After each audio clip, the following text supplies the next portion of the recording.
That is Hazrat Mirza Bashir Ahmad's opinion and advice. So if you agree with that advice, you should follow it. What are the gaps in your case? Is that something too private to be discussed here? How old is your last child? Is it here? Rora? And who was the son or daughter just older to him?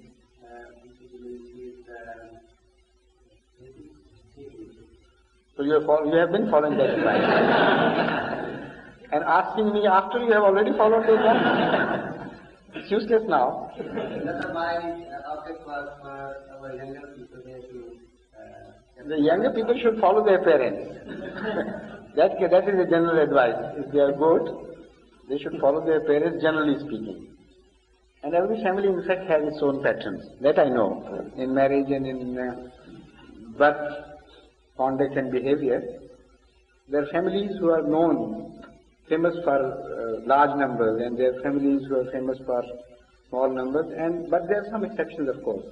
But generally speaking, in some families you find large number of children. And so many factors go into making final decisions about it. In fact, these decisions are not made consciously. They themselves are being directed by unconscious forces. The fact is that if a woman is healthy and is capable of bearing more children, then it is not a planning. It automatically happens that the people have more children, generally speaking. But if there is a standard of sophistication in the family and the people are rich enough to enjoy life, it works as a prohibitive against large families. So the common notion that the rich people should have large number of children and the poor should have less is exactly negated in the reality of life. What happens is the poor have large number of children and the rich have smaller number of children through a general thumb rule. Because they have means available to enjoy life and children are a hindrance to their freedom and liberty to enjoy life. And they tax their health and time. So they are intolerant of that.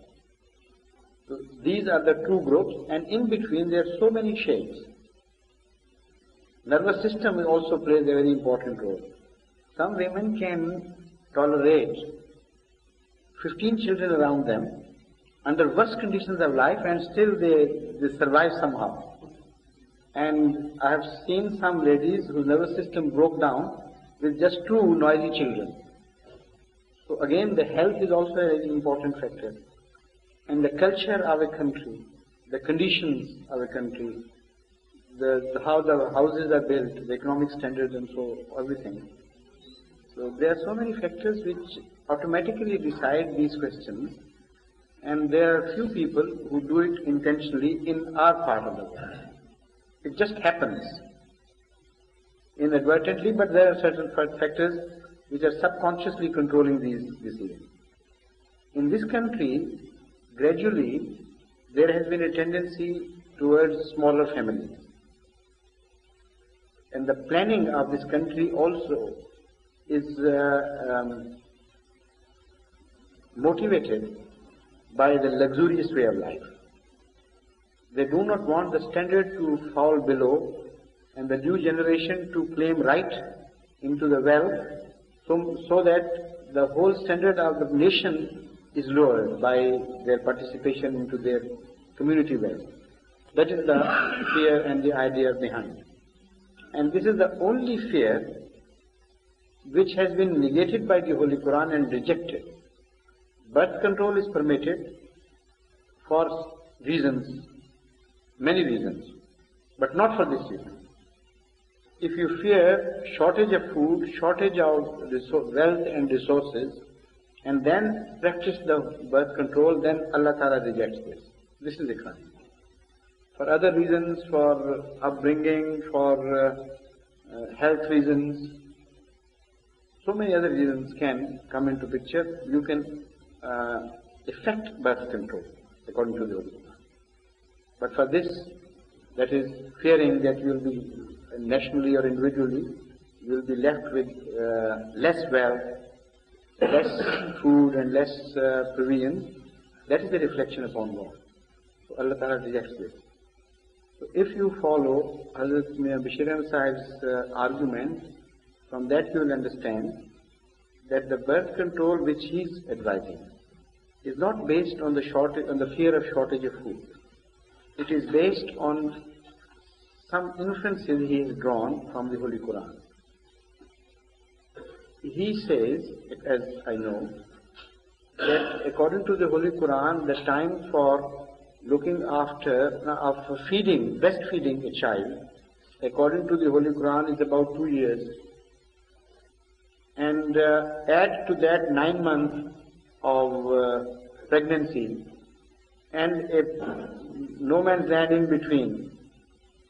So it comes up to about 3 years. Immediately after pregnancy, birth is not, conception is not possible. So add a few months, 2 months for instance, in between, and it will come up to about 2 to 3 years. And some say 2.5 years is the period of lactation. So 9 months plus, that is 3 months, 3 years plus 3. All this would make about the reasonable gap. Now that philosophy is based on the minimum. That is to say that Holy Quran is advising you not to go too fast. Behave reasonably and moderately, and if you want to pack up children from bumper to bumper, even then the space available for you is just 3 years. Shouldn't pack them too closely. But we see, generally speaking, in the poor countries particularly, people are completely regardless of even that advice. I have seen boys born or children born after 10 months of the first child. So that is not advisable for the reasons of health, in fact, and when the period of lactation is described, that is understood. This is what was inferred by Hazrat Mirza Bashir Ahmad.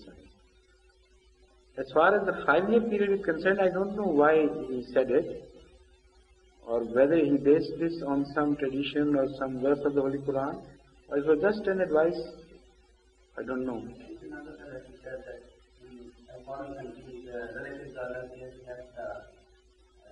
So it is just a word of advice.